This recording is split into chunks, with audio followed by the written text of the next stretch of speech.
The rough is high, the field is deep. You know what that means. It's U.S. Open week. Let's get right into it. Welcome to Tavern.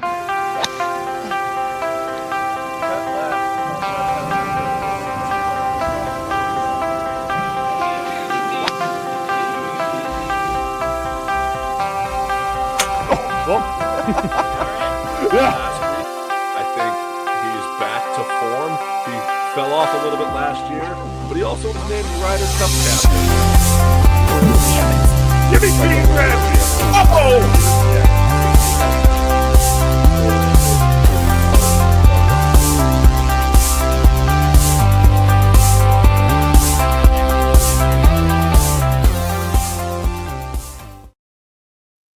Say hi, Grandpa. All right, you can go back over there. Sorry, that was a request for tonight. So nice. It is Father's Day on Sunday, so you know, let's get it out. Let's get it out there. So, my dad's watching, so Grandpa's watching. Hey, Greg, how high is it? Oh my God! I said it, and I was like, I got so into it. I'm like, oh, dyslexia sucks. So I read my. I just want to know how high it is. Like, is it like Snoop Dogg? Like that's how I feel in the ref is. Well, DJ's playing, so you never know what's happening. 8-ball, what? So that's where we're going with that. But all right, well, with that, it is U.S. Open week. It is coming up on Father's Day. We are the Golfing Dads. Welcome in. If you haven't seen us before and this is your first show watching, where have you been? But we appreciate you listening now. Just in case there's any weird background noise tonight, my son now has a trombone. Yes, we have a new intro. Oh boy, we're gonna have that is his Will play. That is his instrument for coming up for 5th grade band. We have a trombone in the house. My father-in-law plays. I don't know what is worse, that or the recorder. The recorder's worse. So Jackson they had their moving up ceremony a few weeks ago here at school, and they did like the Jeffersons. It is. It's like moving on up to the east side.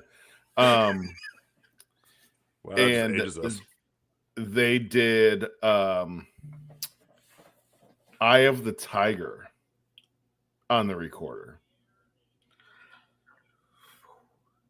I kind of want to hear it, but I also kind of don't. So let's you don't. Move on from I'll leave it at you don't want to hear it. We'll just leave it at What's worse, that or the Rough at Oakmont? Hey, we're going to get into that. We're going to talk about the Rough at Oakmont. We're going to talk about the U.S. Open. We're going to get into all that. Before we get into all that, how was everybody's week?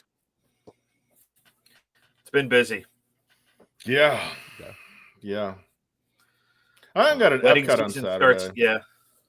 I went to Epcot. You've got wedding season. I went to Epcot. I went to a wedding in Tampa, and then have been stressing out over the NBA Finals. So it's you were enjoy an hour else. from me. You were an hour. I was. Me, you were. Yeah. We didn't even play golf. No. So I'll be in Chicago tomorrow. So you'll be 3 hours from me. So yeah. Going to Cubs game on Thursday night. So there you go. A night game at Wrigley? A night game at Wrigley. I have not been to a night game at Wrigley, so this is a brand new experience. I haven't been to one either. I've only been to 2 day games there, but I feel like I don't know that I would want to do a night game at Wrigley. I don't know. Here's the thing. I would say if it's your first experience at Wrigley, you want to do a day game. You want to go to the day game and get that whole experience. It's none of our first times. And sit in the bleachers. You want to be a bleacher creature. You do want to be. Yeah, you want to sit in the bleachers at Wrigley and day game. Yeah. To be honest, at any baseball park, I think bleachers are the place you should go and experience baseball. Not the Trop. Yeah. You shouldn't experience baseball at the Trop. You shouldn't experience the Trop. Tear that down. The Trop. It's like going to Miami. But I've experienced baseball and football at the Trop, so I'm just saying. Yeah, I've done hockey there. I did hockey at the Trop. Wow. All right. And I saw Train in concert at the Trop. After a game? So, with that being said... Yes, Dave, after a game. It was after... It was after a game. It was after a Red Sox-Rays game, actually, funny enough. Oh, so you didn't pay for train tickets. They were just included. They were included, yeah. Gotcha. Yeah. I don't understand why you would do a concert after a Red Sox game with the Trop because you already pull in the people for the Red Sox game. Like, I would feel like you would do that for, I don't know, a White Sox game with the Trop, but they did it anyway. I'm just saying the Trop needs to move closer to downtown Tampa because downtown Tampa, even when I lived there, I didn't experience downtown Tampa that much. But this weekend, we walked around. We took the trolley they have. Downtown Tampa is legit. And Dave, I went back to Ybor City for the first time since you know when. So yes. Oh boy. I don't know that story, I don't think, but I don't know that I want to know that story. It's my bachelor party. It was the last time. And it included what is now Cabot Citrus Farms. That whole weekend. So what used to be Worldwoods. Okay, cool. Yes. So great time there. So 36 holes at Cabot after a bachelor party was not what we all needed. That was maybe it wasn't what we needed, but the night before we didn't lead into good golf, so we'll just leave it at that. I mean, all right. Let's wait before we get into this. What's up, Ush? How are you, buddy? Man, this is going to be a theme tonight with this, so let's get right into it.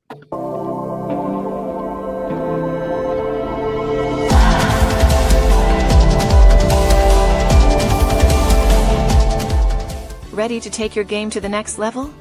Desert Fox Golf's collegiate gear is growing fast, with over 25 universities and counting. Show off your favorite team on the course with the Phone Caddy and DJ10 speaker, built for easy access for every round. Perfect for students, alumni, and college sports fans looking to show off their school spirit. Gear up today at desertfoxgolf.com. Hey, get your Desert Fox gear. Use the code GOLFINGDADS to get 15% off your order. They're having some great sales right now on there. They got some new stuff on online as well. They got their Swing Aid bottle, which you can see up here behind me. They got the DJ10, which if you got two of these or you're with your buddy and he has one, pair them up. The best. That is the best. That is the best. I love that. And if you enjoy a cigar and need a divot tool, pick up their new cigar cutter. I don't have one of those, and I need one. Yeah, and they got the cigar holder, which I use as a glove holder on mine since I don't smoke cigars. Yep. But it's they got a lot of great stuff. Check them out, and hey, get a discount on behalf of the Golfing Dad. Yep. So enjoy that. What's up? All right, with all of that, let's start with the first thing this week. That I'm going to say this every year we have to hear about the rough at the U.S. Open. And I'm going to ask you guys this question. Is hearing about the players and just the media complain about the rough at the U.S. Open the same equivalent to getting your rejection letter for not winning the lottery to the Masters? Considering I'm late to the party, that's exactly what was in my mind, and I'm pretty sure the two of you have talked about that already. We have. I wrote this down today. No, we haven't talked about it. Funny enough, okay, but you say that, and it's just like this should not come as a surprise to anybody that the rough at the U.S. Open is going to be longer than my short-term memory. Yeah, I thought you were going to say something else, and I'm glad you went there. Every year we see the obligatory ball drop, and the ball disappear in the rough. No, it's not the obligatory; it's the 10,000 obligatories because every player does it and posts it on social media, and so does every media platform that's there. So I'm gonna ask this question: if we ever get media credentials to an Open, can we not post that? Yes. Okay. Cool. Actually, we're gonna do snow angels and rough angels in it. That's gonna be our thing. Like, I like that. That'll be new. Or are they golfish angels? Golf angels. That's it. Now, the other question: angels in the rough. Did you see what Justin Thomas said today in his presser? I did not see what Justin Thomas said today. Today, Justin Thomas came out and said that he feels like every year on the Monday after the Open now, since the Open won't do a Monday playoff, that they should let few amateurs play the golf course to see what the average player would shoot out there under U.S. Open conditions. So they did this a few years ago. Before the Open. I want to do it after the Open. I want to see that golf course get to, think about Shinnecock and when they went to Shinnecock and how Shinnecock was way over the edge. And that golf course was borderline unplayable. They were saturating the green in the middle of the play. Retief Goosen, congratulations, because that was an amazing win. But could you picture on Monday, and I feel like, and I'm going to say this, based on our 3 handicaps, we would be the ideal group, and maybe we get, I don't know, someone like Tyler from Eagle Club Systems, who's a golf club professional, and we all go, or let's get I'm drawing a blank on his name, and I can't believe I'm drawing a blank. Let's get Benzo. Well, Steve, let me. No. I'm going to say let this. me say this, Steve. Here's what Let's we need Ryan. to do. And I think Let's you're going Ryan. down this. Well, if we all play the golf, we do can a play the whole. golf course. I'm just saying. Well, that's a great. I want to see Dave in the church pews. That's what I want to see. Well, I mean, really, do you really want to see Dave in church pews? But in that bunker, yeah, they're doing all of these little creator content thing and stuff like that. I almost want to see a creator classic where you have guys like us that are your above average golfers, some average golfers, and then put some non-creator people out there too, and make some kind of fun event that shows how tough this actually is. Right. Like, I would watch that. I'm not gonna lie. Now, I would watch. Would you play it from the pro tees, or would you play it from your actual tees? No, you play from the pro tees. I think you do a combination. I honestly think it'll be even better if you play based on your handicap from a tee set based on your handicap. Because I want to see what you can do out there. Because I think not even playing the pro tees, it's going to be just as hard for someone that's out there. Yeah. And I think that's I'm going to ask a question on one hole at Oakmont. I'm going to ask a question right now. The par 3 is 293 yards. I just need to go down the line, and I know we're all going to have the same answer. What club are you hitting from the tee box? 7 iron. I have to hit driver. Correct. Dave, we wouldn't let you. We'd make fun of no, I'll 100% let David. I don't know. Again, you're not tin cup because you're not going to go tin cup on that hole. No, and here's my reason. I know I could hit my 7 iron, call it 165, 170. I get a shot onto the green, and I may be able to make one putt or I bogey. Why hit my driver when I have no clue where it's going to go? I don't know that it's not a 200-yard carry to the fairway. That's where I think your problem is that the carry might be what's going to get you on that. I might say if you're going to go that, I think your better option is probably a hybrid or a wood if you don't want to hit driver there in that scenario. But I think 7 iron. It's from this is Dave, from the tips. I feel like if you're not pulling out V steel to hit it up there short of the green, I'm gonna snap the club in half and go Cheech Marin from Tin Cup on you. And I mean, to be honest, that could be a good thing as well to see out there is see you snap a club out there. Not one of my own, just Dave's. You're gonna talk on here? Yeah. So all right, I'll go back out there. I'll be out in a minute, buddy. So I really feel like we're at a point now, and Greg, you and I kind of disagree on this one. I don't feel like we need to make this the equivalent of climbing Mount Everest. We 100% do. This is the toughest test in golf. Yeah. I think the PG. I'm with Greg. Okay. I'm 100% with Greg on this, and hey, we all got to do dad things sometimes, and here's where we are. But I'm with Greg on this. This is the toughest test in golf. This is it. It is the Open Championship.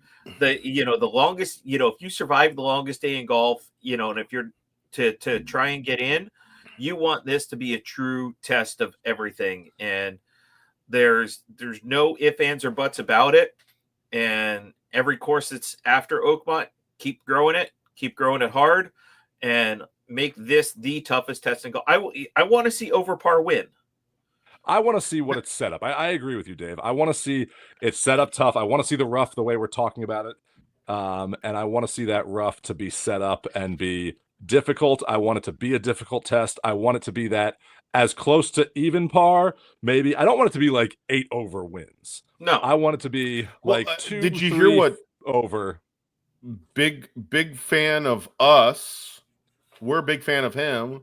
Ben Griffin said he would take 4 over right now. Right now, if you told him he'd take 4 over, he thinks he's got a chance to win.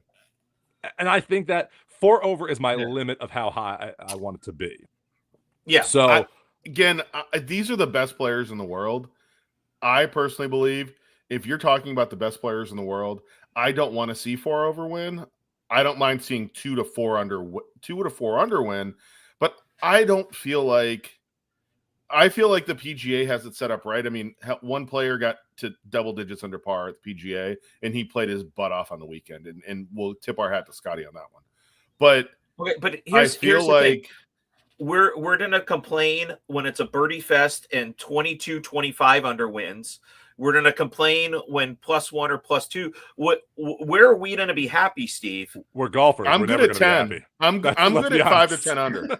I'm good 5 to 10 under in that range. I'll take 5 to 10. I'll take 5 to 10 under at Augusta. I will take that at PGA. At the U.S. Open, I want it to be as difficult as possible, that the guy that makes it through 36 on Monday, in all realistic, the 50,000 to 1 shot, if he puts the ball in the fairway, has the same chance as, Bryson trying to, whack-a-mole out of the high rough. Yeah, I want the toughest test in golf. So, I mean, with that, let's get into happy hour and let's talk the Open. Let's talk about what it's going to be like, what we expect to see out there, and all the stories in between.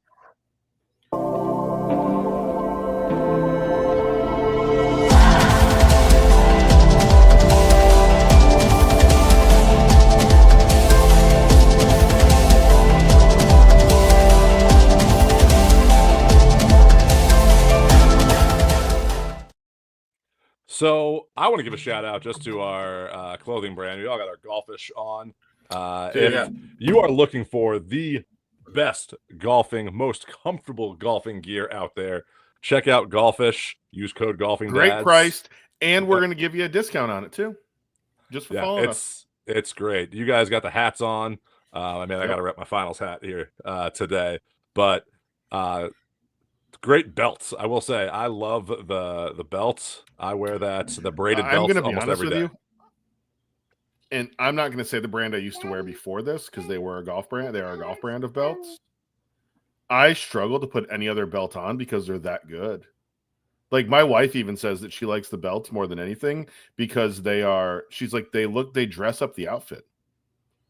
So the belts are amazing. Dave, did you freeze? No, I saw Ush's comment there, and I was doing an odds with Dave thing. So, good, okay, that's good. Well, hey, that's good. Hey, this is a great question. Really quickly, let's throw this up there. Who's your favorite piece of Golfish? I think for outside of the polo right now, because I just happen to have it still here. I love Dave was like queued up for that, like he's got it on. Dave was queued up for that. I love their hoodie. I think hoodies on the golf course should be more socially acceptable. And living here in the Midwest where I never know what the weather is going to be like, I'm loving the hoodie right now. I gotta say, it's a tie for me. I love the polos that are the dry fits, very thin out there. I wore them actually to brunch of the wedding that I went to this weekend, and it was great down in that humidity in Florida. And then, like I said, the belt. I love their belts. They have a bunch of different styles on the belts, and I wear all of them to work and just casually around as well. Like they say, this is supposed to go from the boardroom to the golf course. It works fantastically. So, Steve, what's yours? I'm going to go with Craig. I'm with you on the belts. My favorite might be the Woodway printed web golf belt. I do like the Stanwich stretch belt, but they just put the same buckle that's on the Woodway on the Country Club golf belt, which is their newest line. Oh, nice. And I really like the buckle. and I love the way it fits. And I again, like, you can dress it up with it makes any just plain polo shirt and short combo, because I live in Florida and we wear shorts everywhere. It's I like how it dresses it up and makes it look a little dressier and makes it look a little preppier, and I'm a big fan. So, great question, Hayden. Perfect. So, all right, now let's get back into the U.S. Open, and what are you guys? What storylines? What are we looking for to see this week? What are you most looking forward to on the course? I'm going to say the one question that I'm going to defer this answer to Odds with Dave. Okay. Because I feel like it's the only storyline this week. It's the biggest storyline this week, and we need to push it to Odds with Dave, and we'll talk about it in Odds with Dave, and that's Scottie versus the field. Okay. I got another one it's kind of like that. So I'm going to push that later in the show. Beyond that, I think you have to look at, there's been a lot of talk this week. Greg, you and I talked this earlier today. John Rahm had some interesting comments this week in his presser today. And he talked about the fact that it was somebody from Barstool asked him about, they asked him about his top 10 streak on the Live Tour. And he even said that if he played in a larger field, that it's easier to finish top 10 in a smaller field than it is to finish in a larger field. And he said that on the tour, it would probably be a top 30 finish. I feel like, and I'm not going to take a lot of things away. John Rahm played great at the PGA Championship. He did not play great at the Masters. But I also feel like when you look at the Live PGA Tour thing, especially as we lead up to the Ryder Cup, which we've talked about on this show, I feel like that play, where does Joaquin Niemann finish?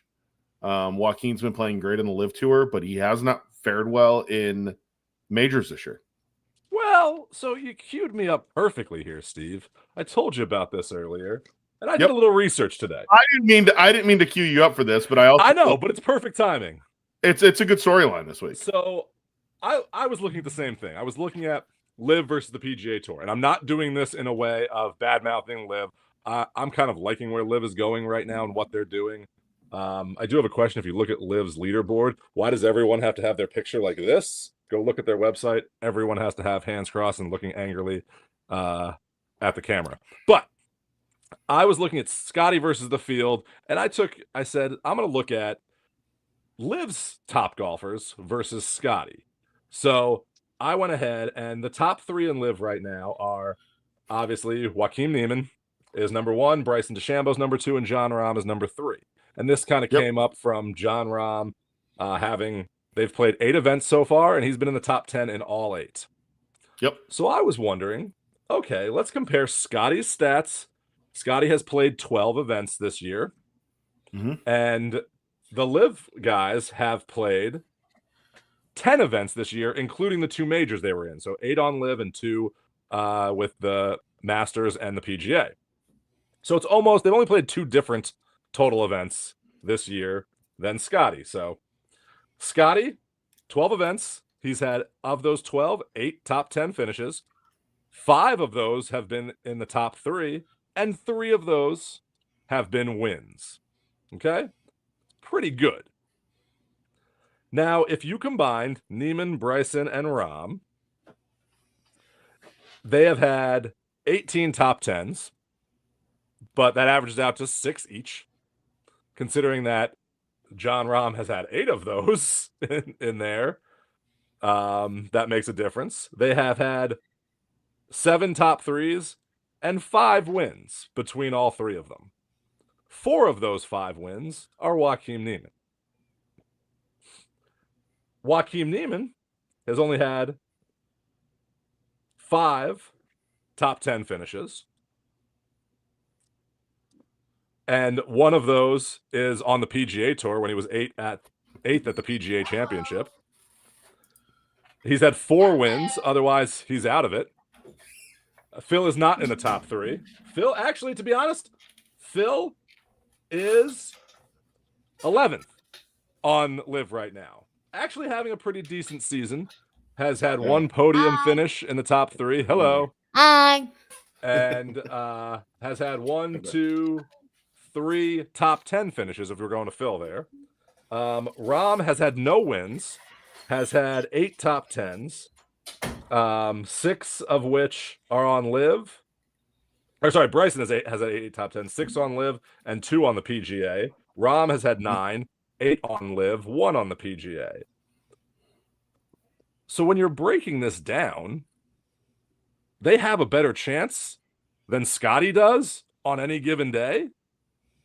And they're only barely scratching Scottie's surface. You laughing at the guy behind me? No, I'm laughing at the Orlando Golfers comment that just got posted on, and I'm not going to post it online because my son will kill me. Oh, I gotcha. Okay. Yeah. So, but when we're looking at this stuff, Scottie, even playing against the Live guys in their comparison, is still leaps and bounds over what they're doing. And Rom's right.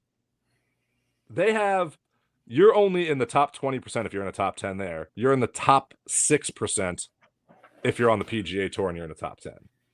96, you beat 94% of the field. So,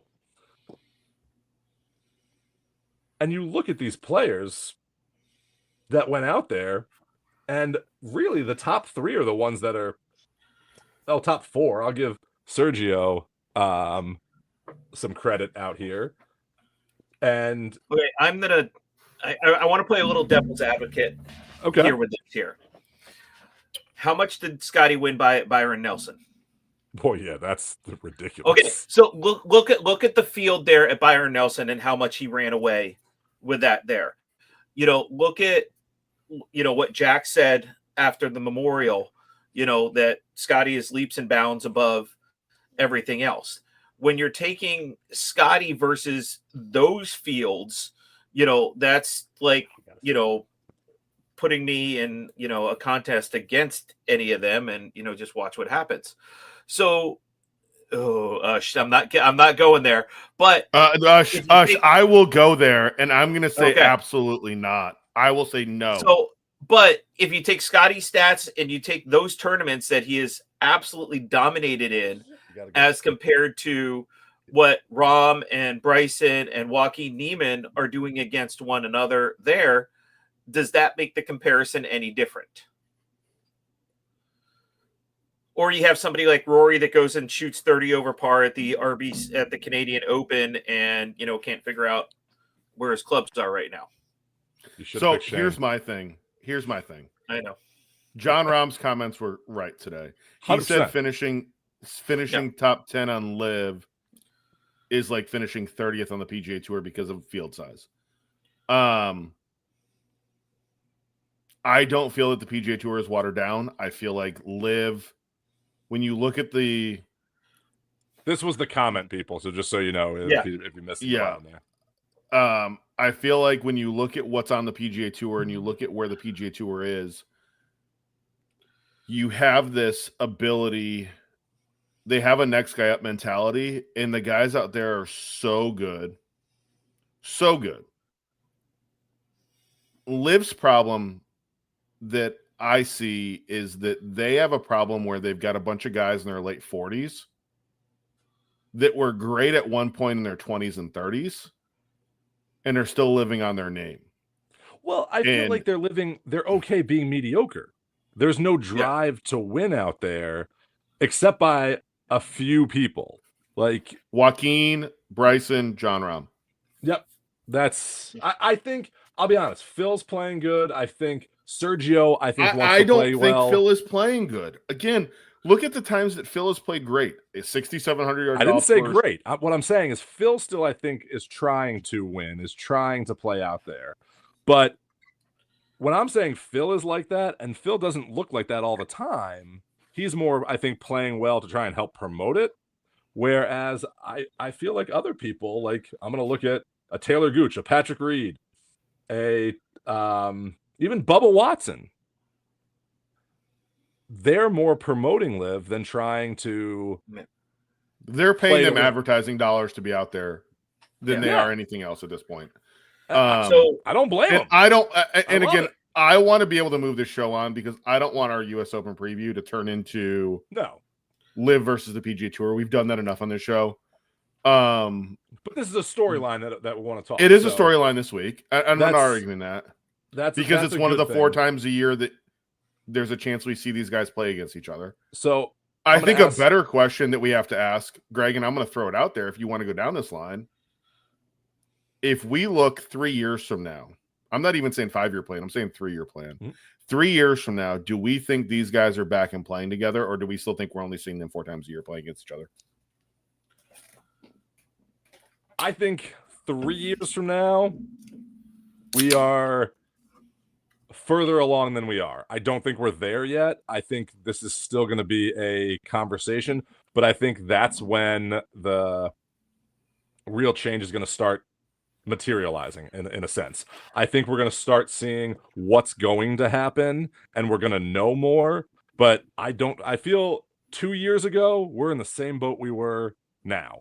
I feel there was this, are we going to get back to this? Are we going to get there? And I don't think we're there yet. 3 years from now, I think we'll have more information, but I don't think we'll be there. I think the only reason we get information from there, and Dave, and let me just say this, and then Dave, I'll let you go. I think the only way we get there is because Liv is at a point where this agreement with the PGA Tour, you have all these players that are at the end of their contracts and what happens after that. And that's where I think you have to ask a lot of questions. I'm gonna do this as a baseball analogy here. Oh boy, I love these. Yeah. At this point in time, this is going to be like George Steinbrenner's Yankees, where you're paying for names. And in 3 years, who knows what a 3-year difference for Bryson or John Rahm or even Scottie is going to do. We don't know. You look back at David Duval and Tiger Woods. We thought that would go on for how long, and Duval just kind of, disappeared. 3 years is a very long time. So I don't even know if that's a fair comparison on how guys progress, injuries that happen, like Steinbrenner paying for names with all those people he brought in the late 90s just to do something. It is a very different ballgame when you're looking at the game of golf with where everybody is going to be in 3 years. So I don't think it's a fair comparison to say, are these guys, with Brooks and Bryson, them coming back to the tour, when their contracts are up. I don't think that next 3-year version of them down the road, it's like saying, okay, you're paying for a name in baseball because 3 years ago, when you were on rookie dollars, you could throw 99 miles an hour. But now that you're not on rookie dollars and you want that 7-year, $250 million contract, you're only throwing 92. I think the problem that I have with that, Dave, is that when you look at, I don't think Bryson comes back to the PGA Tour unless a PIF PGA Tour agreement is done and the PGA Tour is like, we're done with Live and it's a terrible product, because it's not a financially sustainable product. No, that's the problem that I have with Live long term. Trying to bring those, even if Live folds into the PGA in the next 3 to 5 years, those same guys that we're talking about, coming back, and are we going to see them on the tour? Are we going to see them every week? That version of them that is 3 or 5 years down the road. Yeah. It's a different body. It's a different game. If we were talking 3 to 5 weeks down the road, that's a different story, or maybe even next year. I get it. I think the problem that Bryson is, old by any stretch of the imagination, but John Rahm's in his mid-30s right now, and he'd be, by the time, if and when he would come back to the PGA, he would be Phil category. No, Rahm is like 30. I think Rahm's like 30, dude. He's younger. Remember that. He's younger than most of these guys. Yeah, it's the hairline. He wears a baseball hat a lot. I I But think you understand what I'm saying. the problem that you run into, there's the $25,000 question of what happens with the PGA Tour conversation, and there is a battle there that I don't think any of us can comprehend. In that, they want to. It's a power struggle for Yasser, and Yasser wants a seat and wants to have say, and wants a high end seat. I think the problem we run into at this point, once you go down this road, is that where does this go? Now, again, I don't want to take away from this week, and let's talk this week. We can talk this in another time, but we have obviously the biggest major, again, one of the biggest 4 golf tournaments in the world this week. And here we are talking about the storyline of the PGA Tour versus LIV again. I think I'd rather talk about Oakmont and Scottie's comment this week that it's obviously Scottie's comment was, this is the hardest golf course we're going to play ever. Yeah. I mean, Dustin Johnson said it's the hardest golf course he's ever played. And Oakmont does that every time. Here's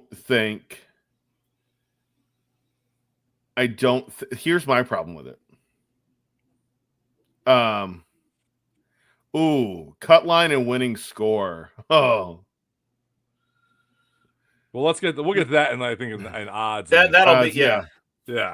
That's an odds with Dave question there. Because I have that. Wow. Hush. Add the word time into this statement, and wow. Thanks, Hush. But Oakmont.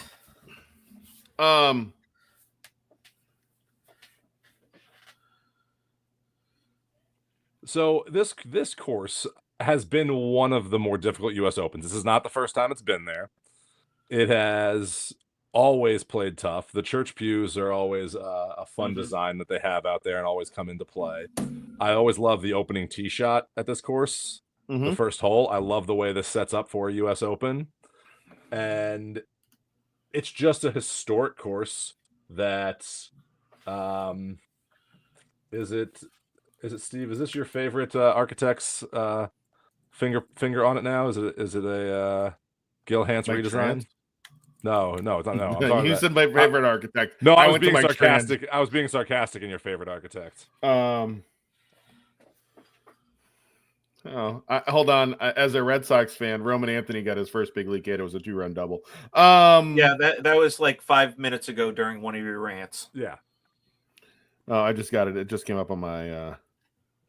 No, I got that notification 5 minutes ago. Anyway, I just got it now. This course is playing par 70 at 73.72. Is that what it's set up as? Yeah.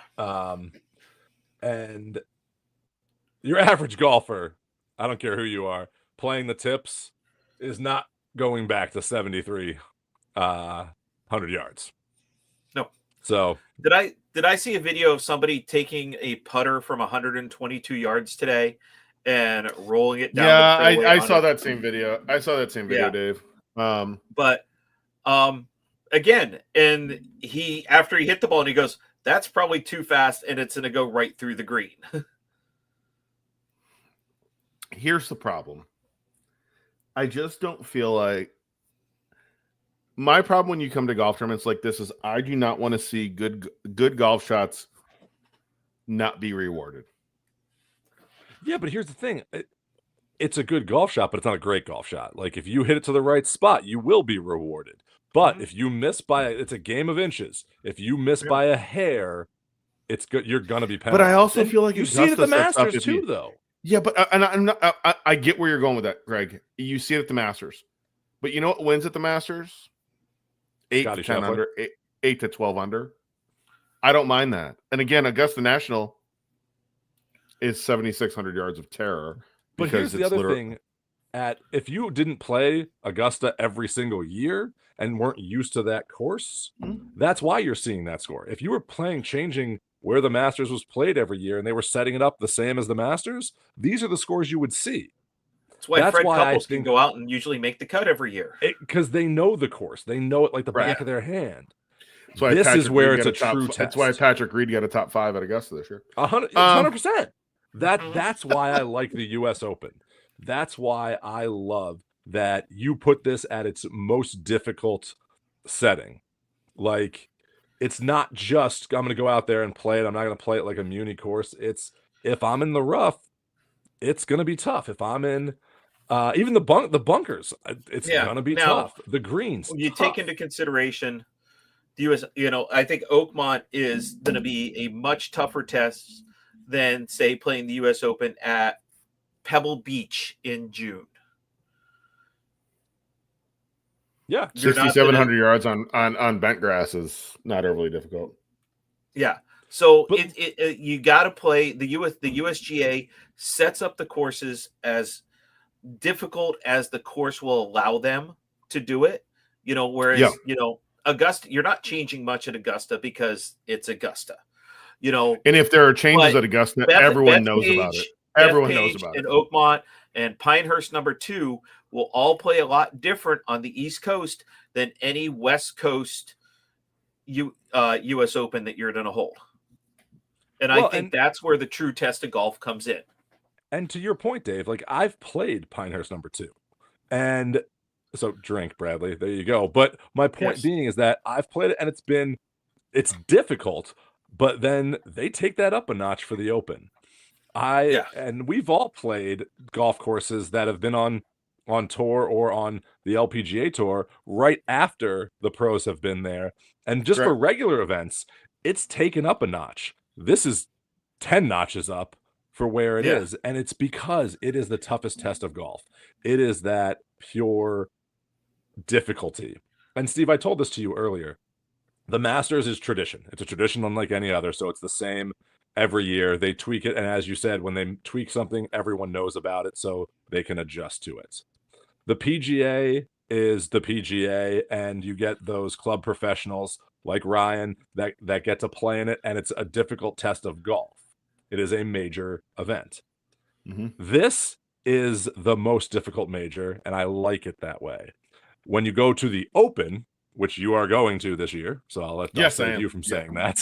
When you go there, that is historic golf at its prime. That is what golf was meant to be over there. You have the elements, you have the ball running out, you can hit all over the place there, but it's still difficult. But it's made. That's how that course was meant to be played, and that's what I like about the U.S. Open being this difficult. It makes all 4 majors unique. I'm okay with the uniqueness. I don't know that it needs to be on the edge, though. Why? Because to Dave's point there, I'm going to say this, is that we see those events and everything's like 10, 11, 15, 20 under par, or 31 if you're Scottie Scheffler at the Byron Nelson. I don't want to see Bay Hill. I don't want to see Whistling but Bay Hill 6 under wins at Bay Hill. 6 under wins at Bay Hill. I'm okay with the Bay Hill. I want to see, for one time a year, I want to see the best in the world struggle just like we do out there on a normal course. To them, for the USGA to set this up is just, for the pros to go out there and play like this under these conditions is like us hacks going out there on every weekend and trying to hit a ball out of normal rough. I don't want to see as a golfer, I enjoy it. Only 2 events this year have been in single digits under par to win. Bay Hill? Nope. What won Bay Hill this year? 11 under. Oh. The Farmers Insurance Open was 8 under, and Valero, I think, was the other one. The Texas Open was 9 under. Those are the only 2, and you're only 1 to 2 strokes under double digits there. Yeah. So I just don't want to see. I don't want to sit there and watch the best players in the world hit a chip shot that goes 3 feet. I don't. Why not? I don't think it's fun. I hit chip shots that go 3 feet. I know you do. I don't want to. Again, I don't want to watch the. Are you on the list of the best players in the world? That's what it is. We get you. You Yeah, don't we want don't to want watch to watch Dave. I don't. I want to watch these guys again. What sells? We can go back to Nike's marketing campaign in 1998 with Chicks Dig the Long Ball. Long drives, great chip shots, great shots, sell. Watching guys struggle, I don't want to watch. But I'm not saying struggle. Then watch every other tournament during the course of the year. Watch everything else. Go and watch it. I want to watch the excitement. Yeah.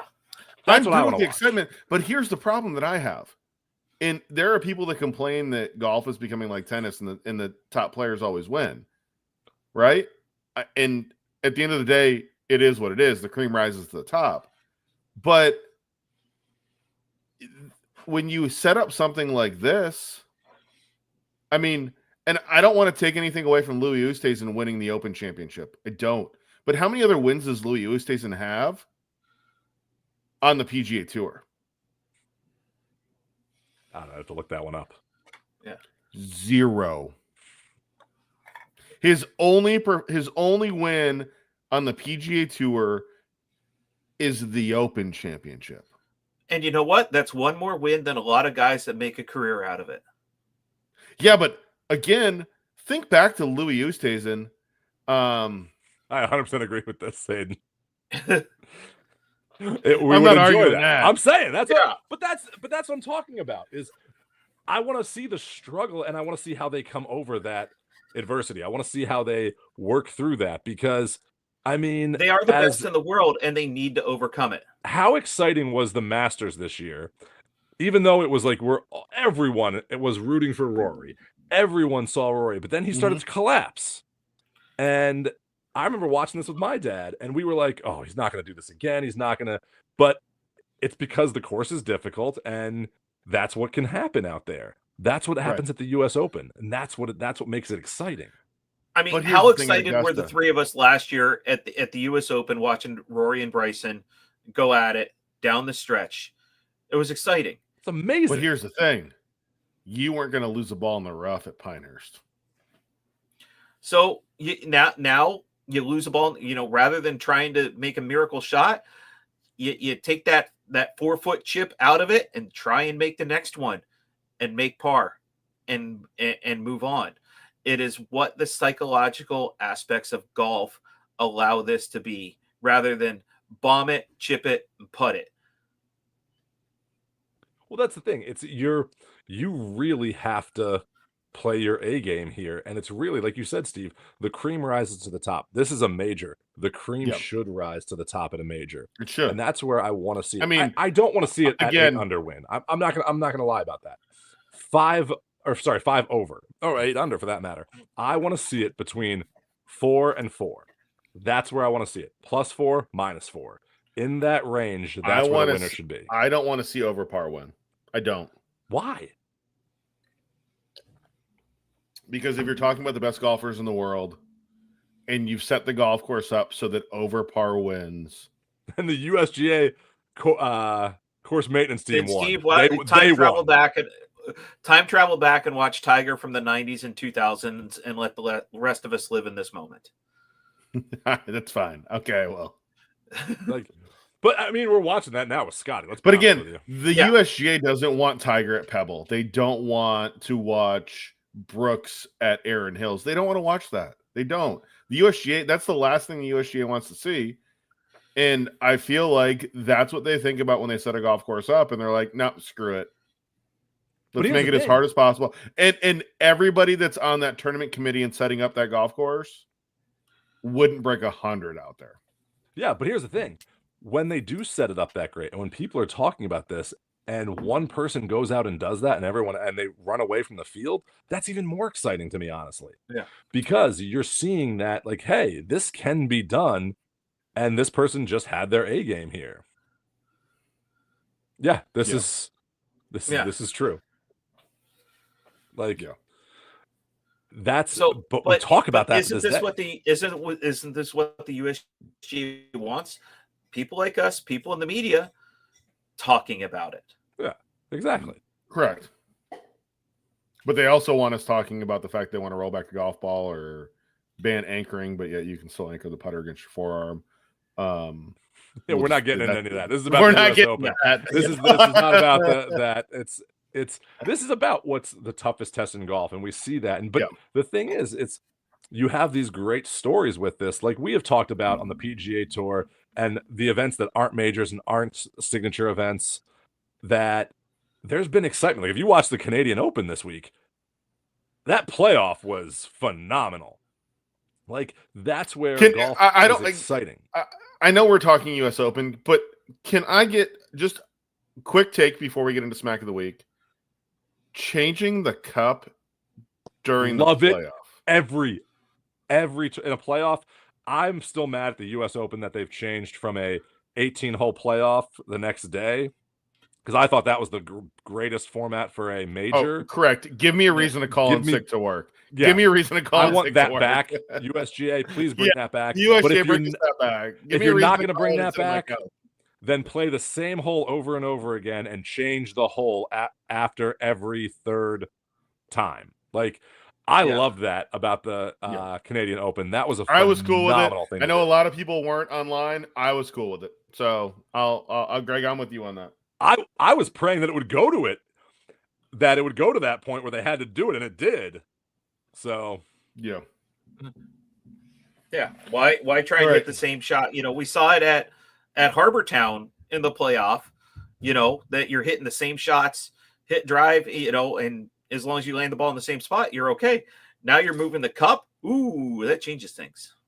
Well, let me put this to you. Why not, Dave? You still missed the fairway in 18 at Harbor Town. There was a PGA play this year too, and I was going to call that out. But I just want to say, why not do this? If you're going to change it, you know you're going to a playoff. You know you have to wait a minute to reset.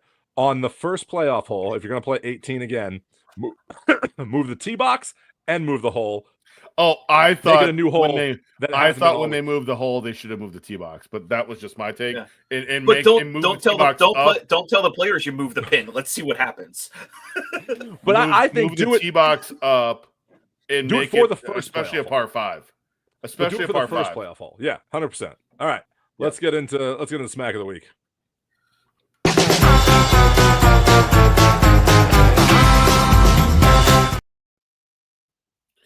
Now, usually when I do Smack of the Week, we find something on the internet and it's funny. This week, funny is a relative term. True. This me last end of July, beginning of August, I went up to Fayetteville, Arkansas, played a member guest at a course called Paradise Valley in Fayetteville, and they've gotten a lot of rain, and I will say, listen, they've had some flooding and they've had some bad issues, but we're going to give them the Smack of the Week this week. So here it is. You got to wait for it really quickly. This is on the 14th hole. This right here, if you can see that, there's something pinned up against the bridge.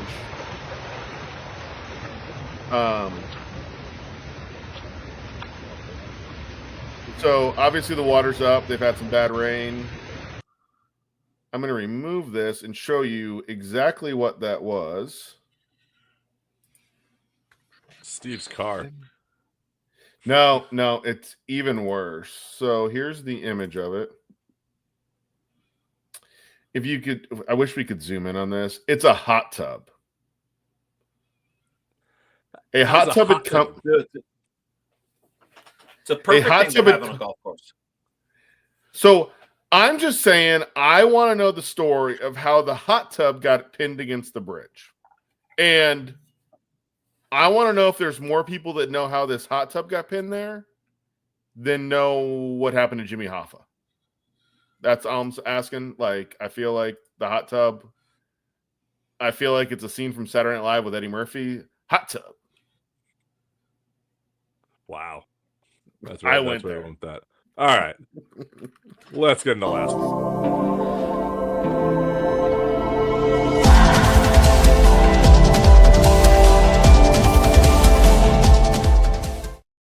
Thank you, Cobra, for the Future Fit 33 and the DS Adapt driver, because it is phenomenal. If you haven't, I've been posting a lot on. I've been commenting on a lot of people's TikToks lately because they've been commenting on these crazy things like, "Oh, I'm on a 4-hour flight, and can I get a golf brand to comment so my wife will buy me a new driver?"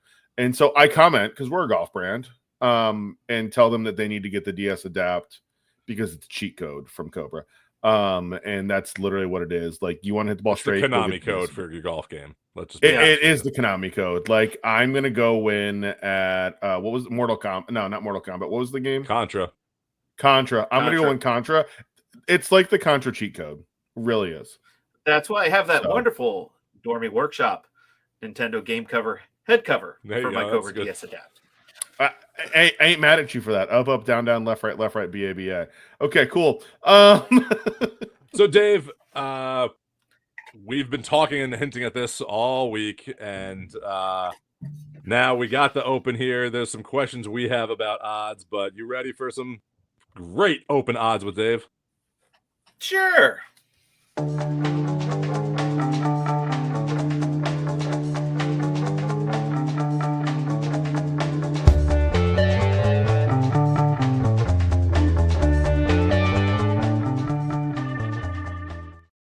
I mean, if you're moving the pin in the playoff hole and you need to know the new yardage, use a Nikon rangefinder.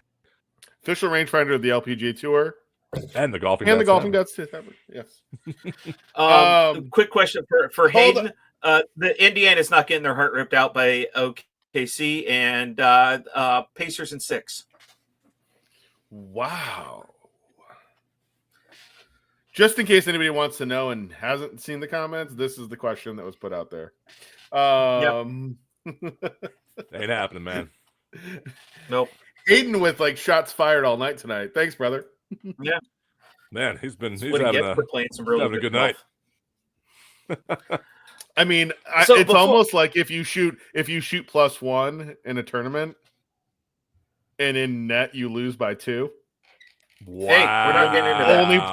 You're the only player to break 80 in the tournament. There. All right. Hold on.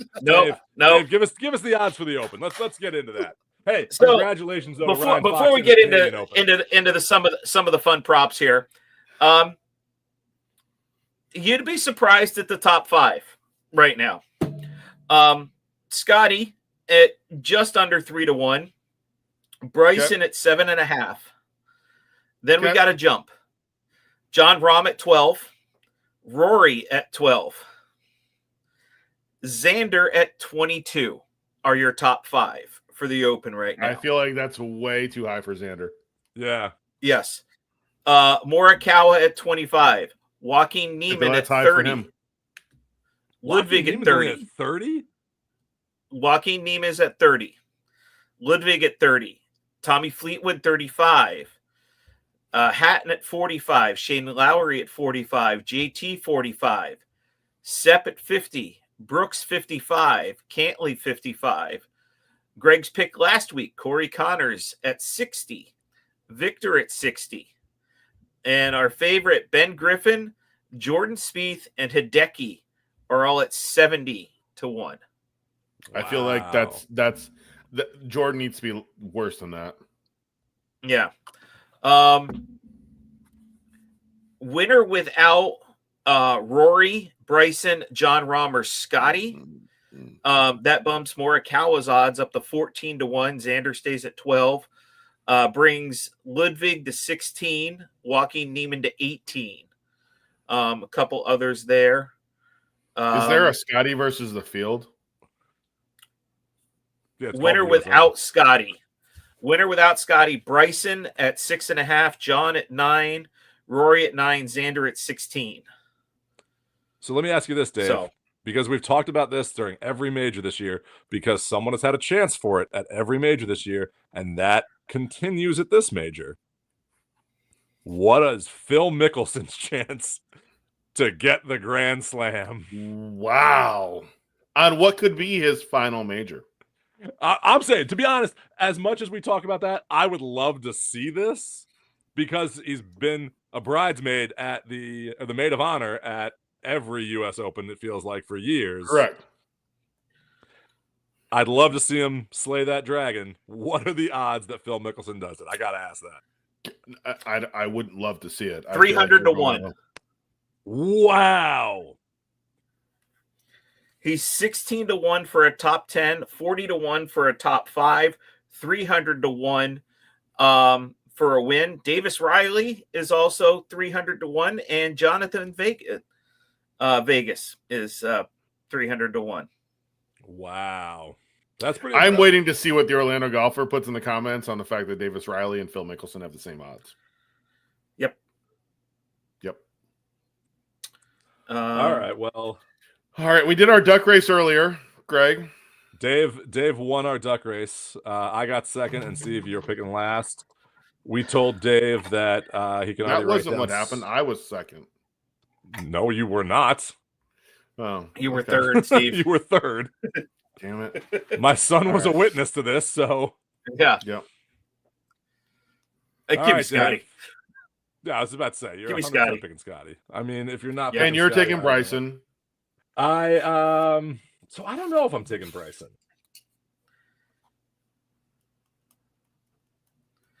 So while know Greg what? makes his here we are with our. If I don't take Bryson, are you taking him, Steve? Yeah. All right, then I'm taking John Rahm. All right, I'll take Bryson. You can have Bryson. I'm taking Rahm.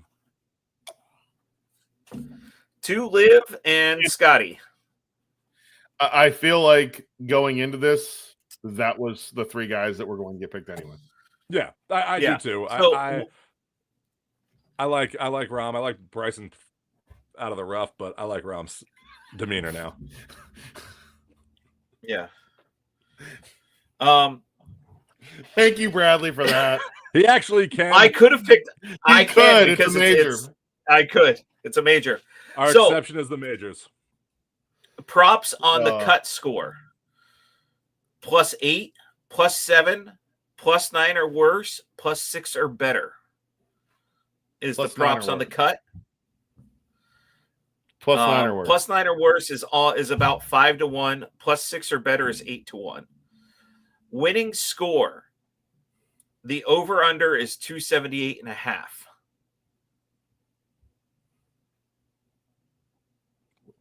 Two under? At 2 under, yeah. I believe is two what under. that comes out to. I'll take the under. 280 is even par for 4 Yeah. days. Mm-hmm. Yeah. I'll take the under. Yeah, I would say I think the winning score, to be honest with you, is going to be +6. Or no, sorry, -6. I think 6 under is going to win this thing. I think if you get to 6 under, you've won this thing. So you're taking the over. I'm taking the under. Yep. So winning margin. I think the cut is going to be +8 is going to be the cut. +8 on the cut. Yep. Winning margin.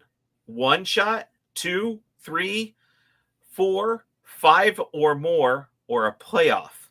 And you're averaging anywhere from about 2.5 to 9 on those odds right there for the winning margin. 2 shots is 4 to 1.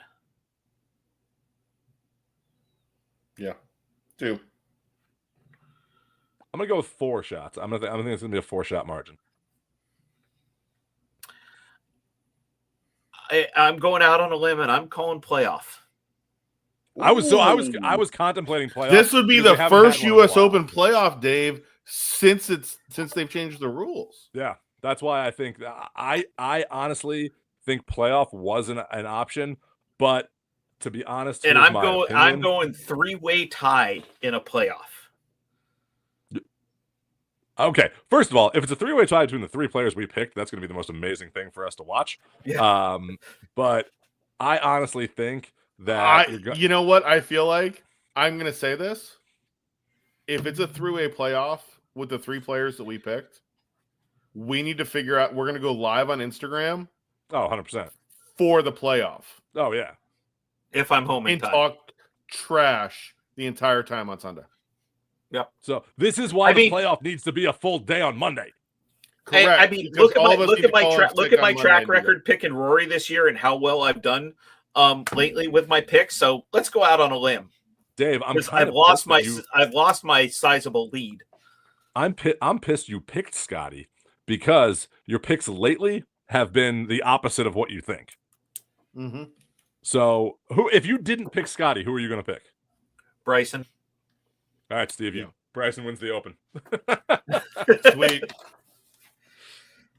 It's but I think this is going to be a fun one to watch. I think I love when it's at Oakmont. It's one of those courses that I think just is perfect for the U.S. Open. And tell us what you think in the comments, and we'll see you next week to recap. Cheers. Deuces. I'm really fortunate, man. I mean, having the opportunity to build something that's And remember, folks, use code GolfingDads to get 15% off your order at Desert Fox Golf. Also use code GolfingDads to get 15% off your order at golfish.com. Use code GolfingDads to get 20% off your order at Jacket Sunscreen. And use the Golfing Dads Tavern to get 5% off your order at FlightScope.